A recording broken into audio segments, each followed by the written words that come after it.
This is PhantomElectricGhost, and we are live on our Twitch, YouTube, and Facebook channels with Ryn Esla and her drummer Rick. Right? How's it going? How you Hi. guys doing? So you're the Hi.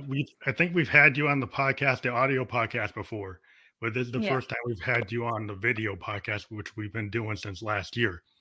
Oh, And so it's cool to have you on. And what we're gonna do is before we get into it, we do have to push our sponsors. So you'll see below is Newsly, and Newsly is an iOS Android app that reads the news to you in a voice, so you don't have to actually read it on the web.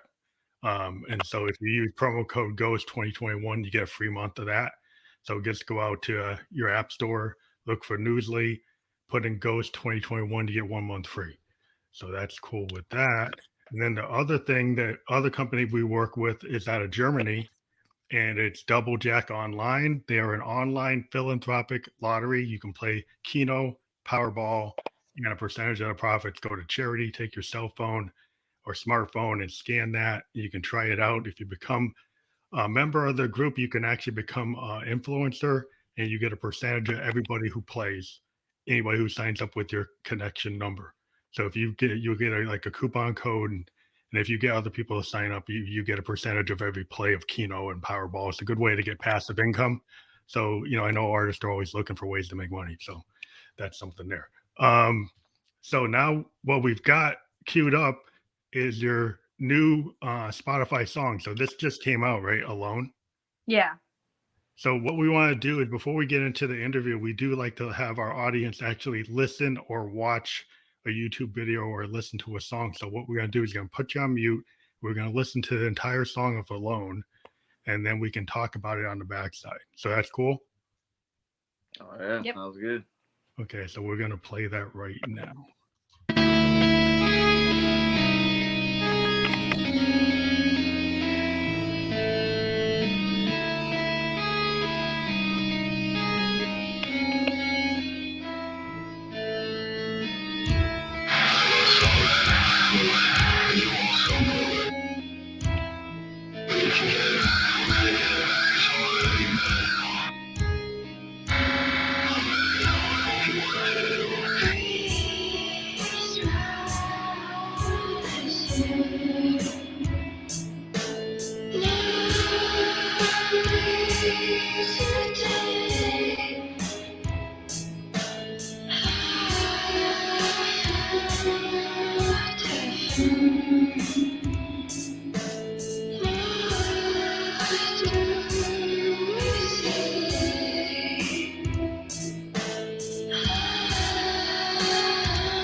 So that was Alone, and we're back with Ryn Esla and Rick.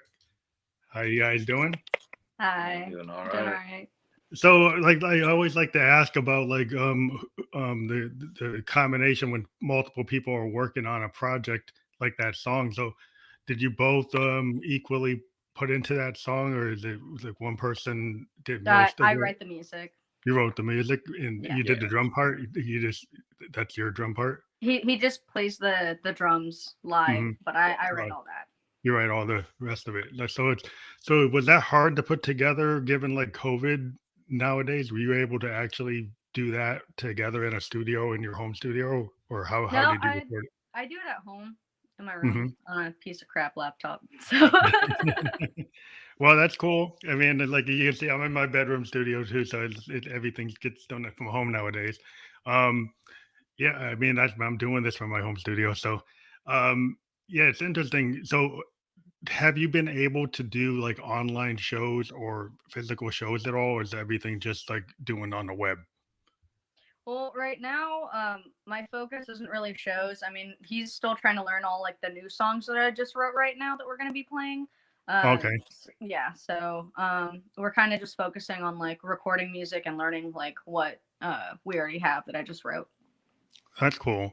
Um, because yeah, I mean, it's interesting today. What a lot of bands have to do. They work with other people. They do features. They do online festivals and stuff like that. But I mean, get into like the root of what I always like to get into, like where did you start in terms of your music career? And if you've been on the show before, I have a typical set of Yeah. questions. So I always ask any artist I talk to, like, when did you first get into music? Like, what age did you decide that you wanted to do music? Well, I mean, I've been doing music for as long as I can remember because my dad was a musician. So I was like really, really young using like FL Studio when it first came out. Cool. So like that's just kind of what I've always used. So So Mm. did your dad encourage you to do music, or you found it like on your own? yeah, when I was younger, he definitely encouraged me to do music and stuff. I mean, he didn't like pressure me or anything like that. It wasn't like he was trying to like make Make, me do make that. you It was go to more of just school like a like conservatory or something? yeah. Yeah, so it was just something that like I showed an interest in, and he kind of just encouraged it. That's interesting. So when did you figure out that you had like a voice? Because some people start music and they play like a bar band or they do covers, but then it's like another step to actually go and like write your own music versus being like a studio musician or a classical musician or somebody who does covers all the time. Like, what made you feel like you wanted to have your own voice and write your own music? I mean, I was never really into like doing covers or anything like that. I mean, Hmm. I played like a Blink 182 song in fifth grade for a talent show. That was like the only cover I really did though. Yeah, Aside from this we play this song "Coward" by Warthog sometimes, but like not too much. you have to really like a song to want to do it. Yeah. Plus, like Yeah. if I really like an artist, like I feel kind of weird covering their music because like I'm not gonna do it the same way. Like I'm not gonna do it as well, even if it's in like my own way. I feel like it's kind of like I don't Yeah, know. I It's think kind of you have to weird. have a it seems like you have to have the confidence that if you take on somebody else's song, that you did a version that's actually worth, people wanting to hear it from you. I think Yeah. as a musician, like everybody kind of runs into that because, like, my heroes are like, Hendrix and Jimmy Page and Townsend and, the Yeah. Clash and, all these people I like all jazz. So I'm like, I'm never going to be Miles Davis, right? I'm never going to be Steve. I'm never going to be Herbie Hancock. So if I try to do a Herbie Hancock song, am I like ever going to get close to where he could do? Probably not. But sometimes you feel like, oh, I want to try it because I love it so much. I put my spin on it, right? And I Yeah. think as a musician, the more you get confident in your own capabilities, the more you choose certain tunes, you might do that. But I think it's interesting what makes a singer songwriter or an artist a creator go and take their own vision because not everybody is a creator, and I think it's that's always interests me why I talk to singer songwriters on this podcast is because I kind of want to know what the motivation is. And how did you get into like slug noise? Is that something that you listen to other artists in that genre, and that's No, what? it's kind of just like something that like I just say because like I can't. Me and my friends and like everyone I know, we have like a really hard time defining exactly what my genre is because I Okay, kind of like jump back and forth, but like my punk songs don't sound like punk songs. Like they're not actually punk. My yeah, like my noise songs aren't like they don't sound like how like noise actually sounds. It's like I do like noise pop mixed with yeah, like I don't know, just like random stuff. Like that's not really a thing right now. So like I don't know, my music true. just sounds kind of weird compared to other Yeah. artists. So I just I came up think with something. that's why I came up with the idea of expansive sound, because people were trying to pin me down to like, oh, you're an electronic musician, like you're a DJ. It's like, no, I play like I'm a keyboardist. I play Yeah. analog Moogs and Rolands and Jupiters and stuff. So it's like people think about electronic music and they think like EDM. They think guys Yeah. like DJs, and like I actually still play the keys, right? And I have big modular units with all these CV wires, and my heroes were like Yes and Emerson, Lake and Palmer, and the Who, and like I like punk, like Joy Division, like the Clash, like the Sex Pistols, like the Ramones. So I'm kind of coming from multiple areas because I like jazz outfits, like Coltrane, Davis, Sun Ra, and so it's Yeah. like there's a lot of stuff that you can say. Well, what is that? It's like, well, it's whatever I want to do that day.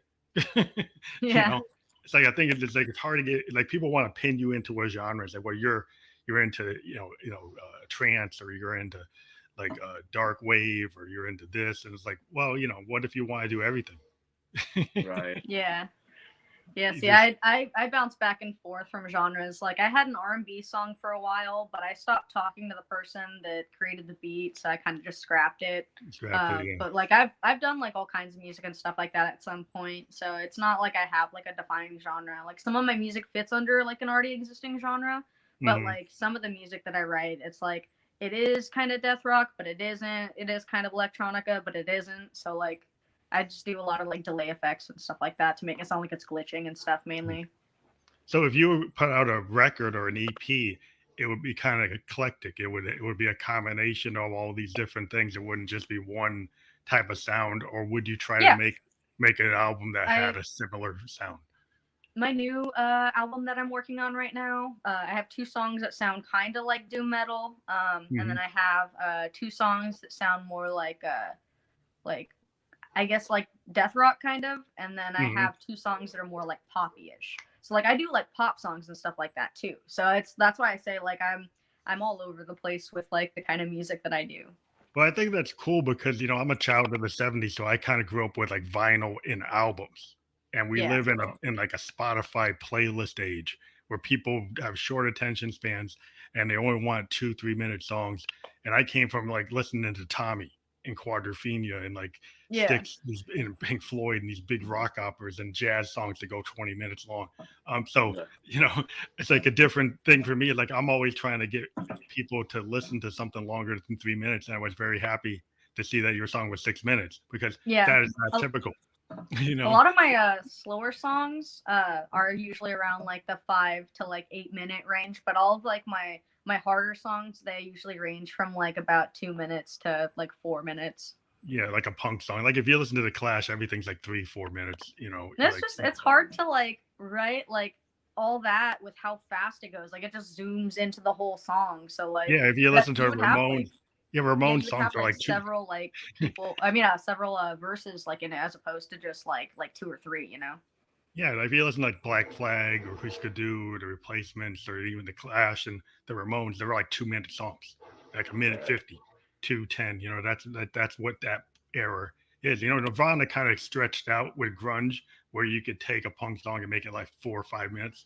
But typical of kind of death metal punk is like shorter.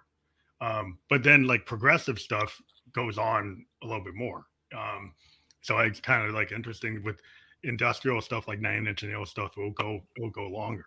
Um, and I think it's just kind of whatever serves the song. Sometimes you got a song it's like a minute and a half. Sometimes you got a song it's like 10 minutes because like it's whatever you were working on. Like if your head is that you got this concept is going to take that long to get to it, that's what it is. It's kind of like you never know like when you're doing your creative process, sometimes I get ideas they fully formed and I don't know where it came from. It came out of the ether. And I got the full thing, and I'm like, people wonder where'd they come from? I say, I don't know. I just got it. And other times, like you're sitting there, you kind of tortured, and you're like, this thing does not work. It, you know. Yeah. So, like in terms of when you write, do you like to just write what comes to you easily, or do you like to like kind of work on it and refine it? Well, the way that I do it usually is I'll just kind of like I'll be bored and I'll just write like a bass line and then I add drums to that and then I'll have like my husband do like guitar to it usually. Hmm. I used to do the guitar, but I kind of suck at guitar, so it's kind of cool because he only does like metal music. So Hmm. like adding his kind of stuff to like my music is like kind of cool because like he uses like metal techniques and Yeah, stuff yeah. like that. So it's not like conventional stuff for that kind of music that I do. So it Oh, makes so it he sound a kind of little bit more unique than it already did. so he can bring like an Iron Maiden or Judas Priest kind of feel into it, like heavy metal or Yeah. metal. Um, yeah, there's a whole thing because a lot of metal is like classical based. It's actually using a Mhm. lot of classical techniques. Where like blues rock is kind of Hendrixian, Allman Brothers type stuff. It's all like blues, Delta blues, based type stuff. Mhm. Um, Oh, yeah. so I kind of like I grew up with like a lot of heavy Zeppelin kind of blues based, Stones based stuff. And then kind of got into Funkadelic a lot because I just was into Bernie Worrell and Bootsy. Like it just is a foundational thing. So who are your role models? Like in terms of the artist, because I know your father was into stuff, but who did you listen to that kind of formed where you are as a musician? Um. Well, like Bjork was like a big thing. So like all of my like electronica music kind of like is influenced by that. Like all the Hmm. instrumentals. Um. My drums kind of by Joy Division. I don't know. I don't really have like someone specific that I based like my drums off of or anything. Hmm. What do you think? Interpol. Inter- I always hear Interpol and the drums that she'll put Interval. together. I'm just like, oh yeah, this sounds like some of the earlier stuff or something like that. I really Oh, like Interpol. That's my favorite band. so when you do like your drum arrangements on your DAW or you use drum machines, you tend to go with like that type of sound. That's where you're picking up. Yeah, I like to do stuff like on the offbeats and stuff and have like weird kind of like patterns that like go together but like they shouldn't, you know? Yeah, yeah, yeah. I like to kind of mess things up because it was like I kind of take my cue from progressive rockers. Like I was watching this documentary of Peter Gabriel, right? And Peter Gabriel, people don't know he was a drummer. Phil Mhm. Collins was the drummer in Genesis, but Peter had been too at one point. He's always just known as the lead singer, and he's very avant garde. But he was working on So, like his big solo record, and he had this really awesome studio drummer, and he had the guy put together like I don't know all 100 different tapes of this one song, and they couldn't decide what they wanted. So he just went and started splicing all the tapes and just said, "Well, I'm just gonna." He just one night said, "I'm just gonna mix it up," and he just put it together kind of haphazard. He said, "Well, that's it." And that's kind of like this art school kind of progressive rock type of way of doing stuff that I was like always like really enamored with. Like I would read about like what Emerson, Lake and Palmer did, and Yes did, and Genesis did, and I'm like, wow, yeah, I like that. And so, um, Yeah. but yeah, I think it's kind of like you go for like not trying to do what somebody else did. You're trying to find what's going to serve the song. And if you're like, he's just like, I'm trying to find something that's going to give this thing like that special thing. And you don't always want to clone what you've heard before. You want to try something different. So you tend to experiment. Yeah. That's what I find. So you like to experiment in your music then? Yeah. Usually like when I write like the drums and stuff too, like I'll do like I'll just click like a basic kind of thing and then I'll just add random shit in random spots. I don't know if I'm allowed to cuss, but in Yeah, yeah, random you can do whatever. spots. Yeah, we're cool. Okay, cool. Yeah, I think what So I love like taking something and like running it through weird effects. Like yeah. you take a bunch of things that were like not wet in terms of like effects, and then suddenly you're running through a space echo, and then you're running through like something that's gonna warp it. And then a lot of stuff with my stuff, it's all like CV. So I would, controlled voltage. So I'll take like something and run it through a Moog filter, and then like do like negative, like electric. On a Moog, you can go like negative voltage and you go positive voltage. Yeah. So basically, it can like make something go upside down or twist it around. So when you run it through it, you can like rip it up, and it does a lot of weird stuff. If you just have all these different analog processors can do really strange things to your voice. They can do strange things to your drums. They can really kind of warp it. And that's kind of like it's like a special sauce. It's like I like this thing's down straight. It's kind of like what the Edge used to do. From U2, you take like a very simple guitar part and then run it through like 12 processors. And then it's a very simple part, but once he runs it through all the processing, it turns into something like, well, I didn't even know that it was that simple. You know what I mean? But the core of it is very simple, but once he runs it through all his chain, it just totally changed it. Oh yeah. Yeah. Yeah. I think that's Like whenever my husband writes guitar parts, it never sounds the same as when he recorded it. I'll like chop it up into a bunch of pieces and then like take out parts and then like copy and paste like a bunch of parts and it'll like glitch out and stuff. So like even for Alone, like the guitar that he wrote like a whole thing for the entire song. But like we didn't, me and like my friends and stuff like that, we didn't really like the way that it sounded. It sounded like the guitar overpowered the synth that's in it. So I just kind of chopped it up and threw that at the very end when like the music gets all chaotic and stuff like that. Well, I think that's what I like about like independent artists that were willing to take chances and to look at it things. I look at music a lot of times. The Hendrix was quoted, and the Beatles producer George Martin was quoted with this term called sound painting. So like when Hendrix wrote Electric Ladyland, people were saying like they came to him and was like, what are you doing here? You've got all these like birds and noises and all these weird soundscape things. He's almost like doing synth stuff, but he's doing it on a guitar. Before synths were even really around. And he's like, it's a sound painting. They asked him, like, what do you mean? It's like, I'm using the sound to color the world. Hendrix would come up with all these strange like statements because he's kind of cosmic. But George Martin said the same thing with the Beatles. He said, I could record the Beatles like they were in Berlin and they could sound like a bar band. Or I could do like what I did with Sgt. Pepper's and I'd use the studio and create like sound paintings. And that's basically what Sgt. Pepper's is like, a sound painting, because he had been working on Peter Sellers' comedy records and he used all these techniques with like orchestras and tape loops and overdubs for the comedy record because it was like a production. And the Beatles actually liked the Peter Sellers records that George Martin had done. And then when they were working on Sgt. Pepper's, they said, hey, what if we take these techniques that you did on these Peter Sellers records and use them for a rock band? And that's kind of how you get Sgt. Pepper's, because it's got all this stuff that normally rock bands didn't do that. They didn't go and take all these other techniques that were being done for like shows, TV shows and things like that, and actually put it on a record for a rock band.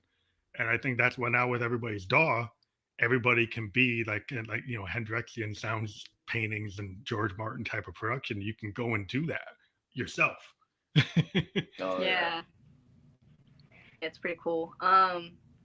One thing that really influences like the samples that I use and stuff like that is I really like Fiona Apple, and she's there's a song that she has, Werewolf, where at the very end there's like a bunch of kids like screaming and stuff like that. She said that when she like was recording it and stuff, she was like using like a tape recorder, and in the background her television was playing and like a bunch of people were screaming and all that stuff.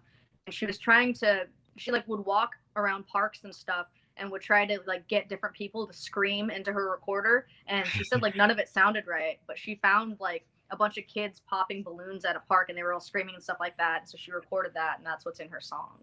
Yeah, it's interesting. In the 70s and the late 60s, field recordings are all over a lot of rock. You can there's a bunch of Yes albums where the Yes actually went to a forest and taped the forest with a field recorder, and it starts like with like these sounds from the forest. And Pink Floyd's famous for going around and actually like interviewing people and having them saying kind of random glitchy things. It's Yeah. all over a lot of Pink Floyd work where they're saying, "Oh, eat your meat." It's like, Yeah. but they'd love to just take these random recordings, and sometimes they had scripts they would give to people, and it's like, read this. And Roger Yeah. Waters was like, "Hey, I got this idea. This read this, and we're gonna use it." And I think it's really cool when you do that. I think Radiohead does it sometimes too, that they'll take field recordings or weird recordings and just throw them into Kid A and different things like that. But I just think it's interesting when you try to look at music like a painting, and that you have a palette of all these things you can layer, and a lot of things are like point in time. I'm not really so upset if I can't recreate what I did exactly Mhm. when I go to do a live, because a lot of what I do, I just randomly do because I feel like it. Yeah. So if I go to play live, I'm just like, I could just run my sequencer and do exactly what I did, but most likely I'll just turn on my analog synth and make it do something different, Yeah. because like, why, that's more fun than Yeah. trying to replicate exactly what I did on the track. No, yeah, Because exactly. Yeah. Yeah. Whenever I play stuff live, I have like I have this tendency to record myself like twice. So I'll do like one track where I'm saying like every other line, and then the other one it'll fill in. And I don't mm-hmm. leave myself breathing spots. So Oh, like yeah, I'll yeah. change some of the lyrics or like leave like a word or two out and try to make it make sense just because like I can't like breathe at all. Yeah, yeah, yeah. It's like kind of like what somebody told me. Like, if you're gonna take a horn or a woodwind and use a synth to replicate it, you got to remember to breathe. Yeah. Right? And So it's whenever he like writes our drums and stuff like that, or whenever he plays our drums and stuff like that, he'll like rewrite it a little bit and make it sound like a little bit more like his sound and stuff like that, but it'll still sound like my stuff too. So like that's pretty cool. I really like when people play different stuff live, just because like you can listen to a recording if you want to hear it. It's like yeah. I mean, it's you want to hear something that's like unique to like your situation. yeah. When as a child of the '70s, I mean, I used to go see the Who and the Stones and the Allman Brothers, and we didn't want them to go play Eat a Peach exactly note for note, right? Right. We kind of would go see the Allmans because they're a jam band, and that Dickie Betts and those guys would just go off, and then Greg Allman on the Hammond B3, he's just kind of going off. He's not doing Yeah. exactly what he did on the studio. Yeah. It's like I went to Exactly. see Oh yeah. Parliament Funkadelic, like Bootsy would just go off and start slap bassing something different than what's on the record. But that's what I expect, because well, that's be boring for Bootsy to do exactly what he did. Yeah. I Right. would rather hear him, and I actually would go see him because I knew he was going to do something different. You Yeah. know, and that's kind of like Prince. I mean, I would go see Prince, and Prince was famous for never doing his songs when he'll do Purple Rain, but even when he did, he wouldn't do it the same way. Yeah. Exactly. Yeah. If he did Kiss, it would never sound like the way it did on the record. He just wouldn't do it, and he could, but he's like, I don't want to do it, Yeah. and And he could get away with it. yeah, one thing that I think is really cool about like him drumming for me specifically is that like whenever he plays, he does play something a little bit different, and it kind of like he'll add like a bunch more fills because like when I record the drums, I'm using FL and I have Yeah. like drum samples, so it's like computer doing the drums. It's not like a person, and I Mhm. don't really have like the patience to make a bunch of different drum fills, so I kind of just like will make like one when like it's like Yeah. leaving the verse to the chorus or something. Yeah. That's what Yeah. So happens if you listen to a lot of new wave bands like from the '80s, and they were using like Lynn drum machines and 808s and 909s. Sometimes they weren't like that detailed in doing the fills. Like if you listen to like Joy Division New Order, well, Joy Division really didn't use drum machines that much, but New Order did. They started to use them real heavy in the Mm-hmm. same band. But like, yeah, the drum programming initially is not that sophisticated, because they were like, okay, I'm not going to do a lot of fills. I'm going to keep it kind of like in this steady state, in this, once in a while change it. And then later they get more dynamic and they start doing more, because the Mm-hmm. drum machines couldn't do it. Like some of them couldn't do a lot of fills. They just weren't able to do it. Yeah. You'd have to go and like manually record it on the tape and switch it around, which you can do, but some like it gets it's the same thing probably on the dog. Like if you were doing an old school on the physical drum machine, you had to be sitting there changing the button Mm-hmm. while you're running the loop, and you're like, I don't feel like it. You didn't do Yeah.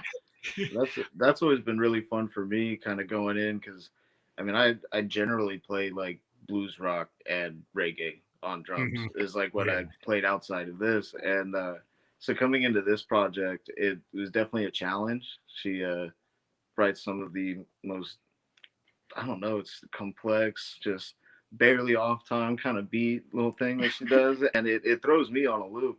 So coming into it, I'm one learning the song as it was recorded, but then throwing in little things like she was saying, like even just fills or the actual like velocity of the drums, how loud certain yeah. hits and certain parts are, throwing just little accents throughout the whole thing.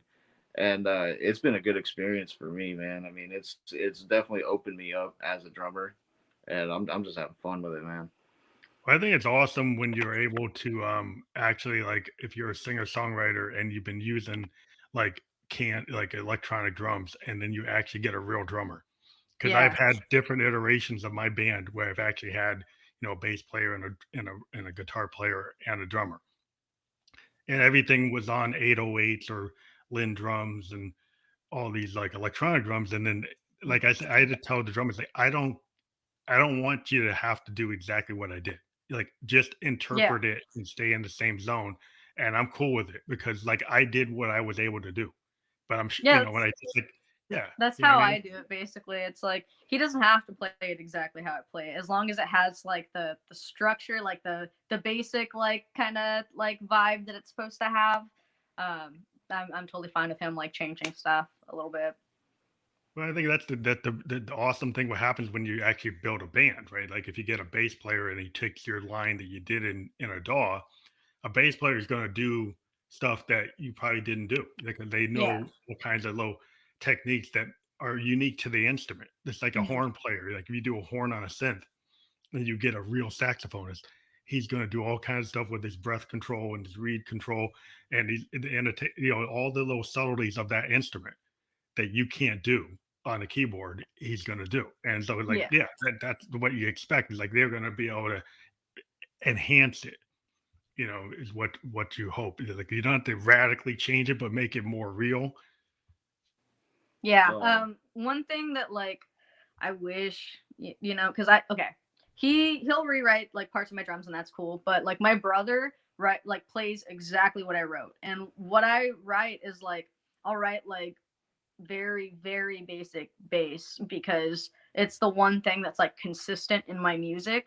So Hmm. like the guitar's doing a bunch of crazy stuff and the drums doing a bunch of crazy stuff. Like I need something that's like consistent. Stable. That Yeah, keeps the beat. exactly. Yeah. But I'm gonna make his bass fretless soon because all the music that I record it has a fretless bass. So like some of it's written like microtonal. So I'm just gonna rip the frets out of my brother's bass too because like literally Hmm. no bass I have has frets and it's not gonna sound the same. Yeah, I think it's just interesting how songs can develop, and like so you don't do you ever actually go with a producer and have them do anything to help change your music, or do you use everything self-produced? I do everything. I record the music, I EQ the music, I mix and master it. I do pretty much everything for it. But That's he's cool. gonna start actually helping me write some drums. Because now he kind of like his sound in general when he plays drums now sounds like way different than it did like 2 3 years ago before he started playing for my band. So Hmm. like he actually kind of has like almost like that mindset now where he could probably write something that's very similar to what I write. So I've tuned So in a little bit. yeah, and my brother's gonna start helping me write some bass parts too. So like I'm trying to go in a direction more where like it's still my music and it has the vibe that like I want, but mhm, it's like my brother, he didn't play bass before he joined my band. So everything that he plays and knows, it's from my music. So that's all he knows. So mhm. like I'm sure pretty soon, he's gonna be able to help me write something that's like actually like it sounds like my music without like me having to have too much influence just because I want it to start to be more of like a band thing, because So if you have a band, you'll still be Ryn Esla, or you'll change yeah, it to like no, yeah, it's like how Marilyn Manson does it, where like the yeah, band yeah, is called Marilyn Manson, but he's Marilyn Manson. yeah, yeah, yeah. Yeah, so it's something like that. Yeah, because you talk about how in your brief write up on Spotify, you say it's a fictional character. So is Ryn Esla like a fictional character? It's like a stage thing because A like I stagecraft. write That's your thing. yeah I write like really like if you read my lyrics they're kind of like asshole-ish. Like they're really negative. I like to write really satirical stuff. So like if I write something about a murderer, then it would be like from the perspective of a murderer. If I Yeah, write something about like just like someone who abuses, you know, their wife or whatever, someone who gets abused, you know, I write it from that perspective, not so like I write it from the monster's perspective, not so much the victim's perspective. hmm So all that it's like I'm trying to give a really like negative kind of vibe to the Ryn Esla thing, just kind of like an asshole-ish, like narcissistic kind of thing. yeah. I'm Well, I not think I'm not yeah. really like that, but like Well, I think it's interesting. When I always try to talk to people like when they're musicians. I believe every musician has like their stage persona. They mhm, have this other me. Like when I do the ghost, like I'm saying I'm a phantom, right? In some cases, I have a variation of myself called Josephine Electric, which is a voice coded female version of my own voice. yeah, That I actually gave it a name, gave her a name, like Josephine. So when that's kind of Josephine cool. does the lead, and then I use this phantom mask and it's LED, and you can't tell my who I am because Yeah, sometimes my voice is female, sometimes it's male. So when I do shows in New York, I have this phantom mask so I can go and do the voices and the male voices that's because really cool. the idea of the ghost, well, it's a ghost. It's like a ghost could be Yeah, male, could be female. And so I don't want to go out with a dress on, but I want to be able to do Josephine's voice. So I came up with the idea of just being a phantom with yeah, like a phantom mask, and you can't really tell yeah, Oh, that's really cool. who that is. And I think that's like I kind of got the ideas from like Bowie and Prince. Bo always did this kind of persona. Like yeah, sometimes Prince was Bob George, sometimes he was Camille. yeah, And then he'd wear like a fur coat and like heavy makeup and kind of be feminine. And then with Bob George, he'd be kind of like really hip hop, and he'd change how he was. And yeah, Bowie was the same thing with Lad Insane and Ziggy. He would always come up with a new image of himself to fit yeah, whatever he was working on. And I think that is kind of cool. I think as an artist and musicians, I think we do a lot of theater. I think when we want to do I think it's cool when you have some theater in your music. yeah. Definitely. I try to like be as like dramatic as possible. Like I'll write about something that like bothers me, and then I'll write it from the perspective of the person that's bothering me or the thing that's bothering me, and then I'll make it like overly dramatic. Like I have a song called Chemicals. It was based off of like some guy that had a thing for me, but it wasn't like I I was friends with him, so it was like we were totally fine. You know, he didn't like cross any boundaries or anything like that. But I wrote a song from the perspective of Ryn Esla, where I just basically say that like I use people like that, and that like stuff like that's sad to me, and then I like degrade myself in like a narcissistic way. Like I do it really weird. So like Mhm. it's stuff that like I don't actually feel, you know, but it's based off of like it's very very loosely based off of things in my life or things that like I feel strongly about. Yeah, 'cause I think it's interesting because like people can kind of get confused because people wonder, is Lady Gaga that image that she puts up? Was that really the other her? Yeah, Right? and see, Uh, I kind of want to look like a terrible person to everyone that doesn't know me. I don't know what's wrong with me. I don't know why I like attention so much, like negative attention so much, but mhm. it's like funny to me. It's like comedic to me. So like I really try to like make myself look as bad as possible, and then like in person when people see me they're like you're not like that. Like Yeah, it's kind of like Johnny Rotten from the Sex Pistols. He was like, I don't give a flying f about anything, and he's had this image, and it was like total anti-hero, total anti everything. I don't no, like yeah, any. and I love that. I love that. I don't know But why. It's just I like don't think he was really like that. He was that was like over exaggerated. yeah, And and it's like, there's one person that I really look up to, and they're not a musician at all, is Andy Kaufman. oh yeah, yeah. Andy Like Kaufman was he was never he, anyone that like he like no one knows how he actually was because everything that he was a character, every single thing. And one yeah, of he his was like a characters, method actor. yeah, one of his characters was like a huge asshole. He was just an asshole all the time on stage, and people fucking hated him and like all Yeah, that. he's a Like so, I was just like, that'd be kind of cool, you know, if I got he's everyone to hate me, because then everyone would know me. It doesn't well, matter yeah, if they like me or not. Everyone knows me. I'm famous. So well, I think Andy Kaufman, that was brilliant because he had this ability to be in character and he would be like outside of his acting, he'd go Yeah. into like the wrestling character he did. It's like, Yeah. and Yeah, he and would just like go it's cool crazy. because like no one knows how you are until they meet you. And Yeah, like a lot of the people that listen to my music might not meet me because I have a lot of people like all across the world on the internet that like I've made friends with or that have like followed me on certain types of social media and stuff like that that'll listen to my music and they have no idea how I am unless they like message me and they're like, hey, like what's up? And so I don't I know. think I think it's good to have that separation because Mhm, like it because if you go on stage and like there's some old singer songwriters that would go on stage and they're like, okay, well that's probably them, right? Because they yeah, were kind of just in blue jeans and just singing a song. And yeah, that's folk musicians tend to want not create a character. But mhm, then Bob Dylan is an example. Like he was out there in his blue jeans, but he seemed to create characters because yeah, his voice would change.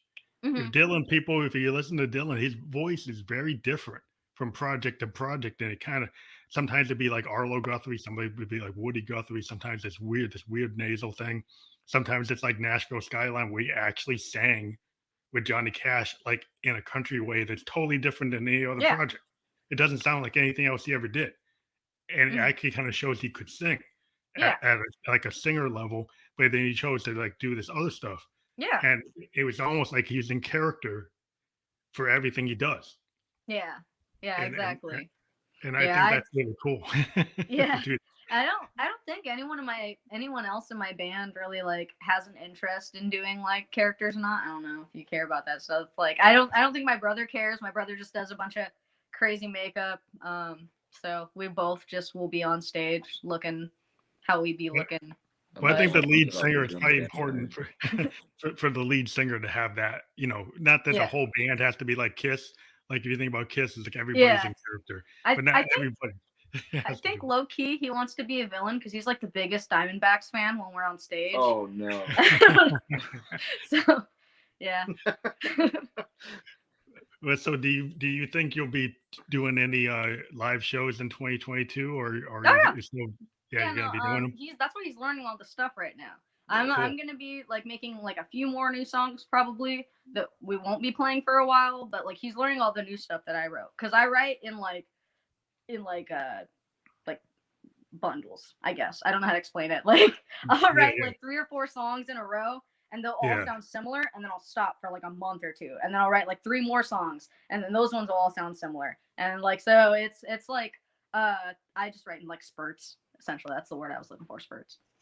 yeah. I think sometimes I think as an artist, like you get an idea and you put something down, and then I realize like, hey, if I pull off like half of this song and then actually go and redo it, I actually have a better song. And so I've done like things where I had like synthesized drums and then I brought in sample drums and then I kind of didn't want to know which one I wanted. And then one day I like, oh, I want to go with this one. And then I actually cloned that song and used the other set. Yeah, And then they're both kind of in the same vein, but one of them has different lyrics or it has different this. And then sometimes I go on SoundCloud and I see, well, which one do the fans like? And if yeah, like Oh, one of them suddenly gets like thousands of plays and this one got like five, I said, well, I guess that one didn't work. yeah. It's Yeah, like no, it's like I make it's, people listen to my music. I'm oh, I kind of suck. I'll, I'll like be like talking to someone, be like, hey, I wrote a song by the way. I don't know if you checked it out or not, but yeah, no, I'll post it like a million times, and I'll be like, dude, listen to my music. Like I'll spam it. I'll be like, dude, if you guys don't listen to my music, like I'm just gonna keep spamming it. Like you just there's a certain point where I won't care. You guys can stop listening to it, but like you gotta at least get it to like right here first. Otherwise, I'm just gonna keep bugging you until you listen to my music. yeah, I think it's just interesting. How the net works. I think I love Instagram as a musician because I think it's like the place where you can do clips of your videos and you hmm can get people to actually engage because there seem to be so many musicians on Instagram. I mean, like everybody I interviewed since 2018, I pretty much found them on Instagram. Yeah. Like oh every yeah. emerging artist I've ever talked to, I found them on Instagram, and it just seems to be a better place than some of the other places you could go. And I think it's very friendly for musicians for us to be on that platform because it allows us to connect. You know. Yeah, definitely. Yeah. I think that's how you found me a few years ago. Actually, I think you just like Yeah. you found me out of the blue, and you're just like, "Hey, do you want to be interviewed?" And I was all, That's "Yeah, like that's my strategy. Like yeah, usually what happens is somebody likes something I posted, and then I see they're a musician, and I say, "Hey, I got a podcast. You want to come on?" I've been using that for since 2018, and I get yeah, 2, 3 guests a week just doing that. I don't talk to managers. I don't talk to anybody, and I've been able to get people who have managers, hmm, that are bigger than just an emerging artist, just because I say, hey, I'm a musician. I just want to talk to you from that perspective. I'm not trying to yeah, do any kind of hype machine. I just want to dig you because I like what you're doing, and I yeah, want to have a conversation. And Oh, it's just honest. I don't try to pitch it from some kind of salesperson point of view. Like, yeah, oh yeah. but yeah, I just think that these days a lot of good music. Since the pandemic. I've been talking to a lot of bands that have been able to kind of really refine their art. And I was just wondering, if have you been able to kind of take this time where maybe you would have been touring and really focus on your songwriting? Do you yeah. find that that's been something that you've been able to do? Yeah. The thing is like I I can't write music super consecutively, otherwise I burn myself out, and it just feels like a job. It feels like a chore more than like a something that I want to do, like a dream or anything like that. So like I write songs in like a day. I'll write sometimes I'll write like two or three songs in a Yeah. day. That's how Hmm. Alone was written in a day. All my songs I think have been written in a day. Maybe I'll add like a few things to it or whatever. Like I mix master it after that, but like Hmm. writing it itself, recording it, like I record it as I'm writing it, just so I can remember it. And I don't have anyone else to like memorize like the bass or anything like that, like right there when I'm writing it. So I'll write like two or three songs in the span of like a week or something. Like I'll just kind of choose when I want to write one, and then I won't write anything for like a few months. Well, I think it's interesting because I like to, in my home studio, because I have everything here, I have a tendency to just kind of write all the time. And it Mhm. is like almost everything is done in that session. Yeah. And Yep. and it's like I kind of look at it like the sound painting idea. Like if I'm gonna do my work, if that's what it was at the point, like I don't like to do a lot of takes. I like to be kind of like I'm kind of from like I've watched a lot of documentaries, and I saw one with Elton John. I saw some with like Tom Petty. I saw with a bunch of artists, and they're saying, you know what? It's like the third, second take. Sometimes the first take are the ones end up using. Hmm. That if I'm in a studio with a producer and start doing 100 takes, and I know something's wrong, Yeah. because it's like it tends to work when it's like closer to the original intent, and when you start going back and double think, rethinking what you did, then you lose what the intention was. I find that the original Yeah. Exactly. work tends to be what I wanted to do. Yeah, if I don't like the song within like 20 minutes of me writing it, then I just throw the whole thing away and I write another one. And I'll do that sometimes where I'll just write like two or three different things and I just keep throwing it away until I find something. I'm like, fine, fine, I'll write this. Yeah, 'cause I think it's weird. I think like there's a lot of people feel like I started with poetry, and there's a whole idea of the muse. Like if you listen to Victorian poets and all the old like Blake and Wordsworth and all these guys, they used to talk as like this kind of universal like thing that would artists kind of pull into. And I think any artist kind of you're able to tap into like what's inside you and what's outside of you. And Hmm. you can kind of pull all your references, all the things you're into, your feelings, and then take your skill as a musician and an artist and craft that into something. Hmm. And I think that's what the idea, like there's something in the ether, there's something in the universe, and you can pick up on it. And Hmm. you as an artist can sometimes feel like things come to you in complete pieces because it's Hmm. like you somehow are in tune with something. I mean, Yeah. it's kind of cosmic, but I do feel a lot of musicians I've talked to, they do say it's like things sometimes come to me as full Yeah. ideas, and it Yeah. just I don't know why it is. I have to like not second guess it and just let it happen. Hmm. Right, Yeah. right. Yeah. You wanna say anything? No. Uh, I mean, that I do a little bit of songwriting myself outside of this, and for the most part, I found that kind of just getting everything in time, recording everything piece by piece, part by part in time as I'm writing it, it kind of helps me keep from like second guessing myself. You know what I mean? Coming back a couple weeks later, not in this exact same mindset and something like that. And I feel like you can come sometimes like psych yourself out of the consistency of a vibe in a certain piece, so being able to, like how she does it, recording everything in time, it keeps the song very consistent with the overall tone and uh and styling that she's going for. And like when you were on a big doom kick for a little bit, and it's I think what 4 songs in 3 days she put out, and it was all consistent, had its variations, but still stayed very consistent. And it's kind of cool. I like that like the whole band kind of shares that kind of mindset when it comes to writing and recording. Yeah. That's very like old school. 'Cause, like in the '70s, bands would just like the whole band would be in the studio, Right, Yeah. and a right. lot of stuff was live recorded. Like some of the best Fleetwood Mac stuff, some of the best Who stuff, like a lot of stuff for like the Who's like Who's Next was recorded in a theater in London because they were Yeah. trying to do a rock opera. They were trying to do a Hmm. follow up to Tommy. So like Who's Next is this thing called Lifehouse that never became a rock opera, and they actually had this theater, and a lot of the Who's Next songs were done live in this theater. And the Hmm. reason the Who's Next feels as powerful as it is because the whole band is just there putting down new songs live on the stage, and they went and overdubbed them and became Who's Next. But it has this power that because it's very immediate, because it feels honest because it's so like the band was like really in tune with each other and they really got it right. And a lot of Hmm. times, if you listen to like the Cream and the Allman Brothers and a lot of classic rock, it's because they did it that way. That it has a lot of power. If you don't like obsess about trying to make it perfect, Hmm. It's kind I of think like like yeah, uh, I was kind of like I've noticed that in two Deep Purple albums. You got Deep Purple in rock, and then a couple years later is when they started doing like individual tracks and kind of splitting things up. So in Fireball, you kind of get a different styling to it. You know what I mean?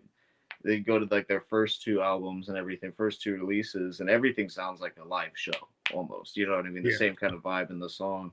And then once you get to like Fireball and beyond, you can definitely hear it's definitely a studio setting, and you can tell like it's I don't know. I mean, it's all together. It all sounds great. It's one of my favorite bands, but I don't know. There is a different vibe to like immediate writing and recording and piecing everything out and being very methodical about it. yeah. They end up becoming like more of like a technician and less of a feel thing. Is like Hmm. there's some pieces of work that I'm into jazz where like Sunrise is a really weird expressionist jazz outfit, and they did a lot of fusion kind of recording live of their pieces, and they would just like just this first second take, and that's it. That's what it is, and Hmm. Right. it's like I love that kind of feel. It's like funkadelic, like when funkadelic would put things down. It's like 8 minutes, but it's like it was live recorded with like 10 people Hmm. Oh playing yeah. all in the Yeah. studio. And it's like there's something about that. It's like a Grateful Dead type of thing. You get this feel, and it feels honest. And and I understand when you go and do something like like Bruce Springsteen, The Born to Run, and you're sitting there working on it for 6 months, and you layer it and you layer it and you layer it. And it's like, okay, I get that. There's something about crafting it like that, but Hmm. there's also something about this being more kind of punk aesthetic and doing it Yeah. like the Flash or the Ramones. Yeah. Something a little more spontaneous. Yeah. Yeah, yeah, it's great. Like all things are cool. Like you can get a 5-star record that was done one way or the other way, and they Right. Yeah. both like Rolling Stone will say, "Well, that's a 5-star record." But Yeah. it's kind of like you think about Keith Richards, right? Can you really put Keith Richards into a DAW and try to time the BPM the way he plays? Not really, because Keith Richards is kind of like he's like the ultimate like kind of feel guy. He just kind of like not really running to the rhythm. It's a good thing their drummer is really tight because he is kind of like all over the place, but Yeah. that's the Stone sound. Is the fact to keep this kind of like that's the way he is.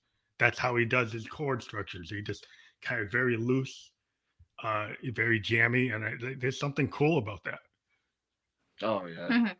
I guess it comes like where the artist feels most at home. You know, and like me, I'm more of a jamming kind of guy. You know what I mean? Mhm, So most of the time, I do most of my progress is while the whole band's together practicing. Is mhm. where I make the most progress on learning and writing. You know, little parts and stuff like that. So, what do you feel like when this next project is actually coming out? What do you have a target? So originally I was supposed to release Alone on the 1st, and then Holograms on the 3rd, and then the new album on February 1st. But I haven't had time to finish Holograms or the motivation. So I'm probably gonna release everything a month later. So Holograms will probably come out in a few weeks after I get Alone some traction, and then Mhm. I'll probably have my album come out on like March 1st probably. But Well, I'll that's be cool. releasing songs like on SoundCloud. Like as soon as I write a song, I release it on SoundCloud. It's usually just like bass and drums or something because I it takes me forever to get my husband to write guitar because he's in another band. But yeah, so I probably will be releasing my new songs that actually, I think I have some of the songs from the new album, if not all of them, on Spotify already. They're just not like finished. Um, Demos. yeah, they're basically demos, but it's mainly like bass or drums. There's like a really rough track of like the vocals and guitar. That's cool. So I mean, what one thing we like to do with artists is like if you want to do, we've done like album release episodes. So Hmm. like when you have like the full project ready to go and you want to kind of time it so when it's coming out, we could actually do an episode where we talk about like the whole record. Okay. And we've done that. We're really into doing that. Okay. Cool. Yeah. We're also doing, which I'm not sure if you're into because you're still working, but we're doing a festival with the podcast guests that we've had on the show. Mhm. February 11th through the 13th, we've got like maybe like 18 acts already playing like 20, 30-minute sets from like, we call it the PEG Bedroom Producer Festival. We did one in July, Mhm. from July 16th through the 18th. And we're doing this February 11th through the 13th. Now, this is the first time we're doing, this is the second one we've done. We're going to do another one in July. So Mhm. if you're like more ready to do it like in July, we could do it then. But people Okay. do like unplugged performances from wherever they are for like 20, 30 minutes, and we push them through the same way we do this podcast. Okay. Oh, Cool. that'd be cool. Yeah. So let us know if you're ready. We are kind of packed into the schedule. There's some spots open, so if we can talk offline if you have Yeah. an interest in doing it, and let me Yeah. That's know, and fine. then we can Mhm. set it up. Yeah. That'd be dope. Cool. Yeah. All right, so I think we hit the hour-long spot. We always time flies when we're talking to Yeah. cool people, and we want to let everybody know this will be on Spotify as a video podcast. We're in their beta program, Okay. so we'll have that up within an hour, so your fans will be able to actually watch you not only on YouTube, Twitch, and Facebook, but on Spotify itself, Okay. which is Cool. pretty cool. Yeah. We'll Oh set yeah. that up.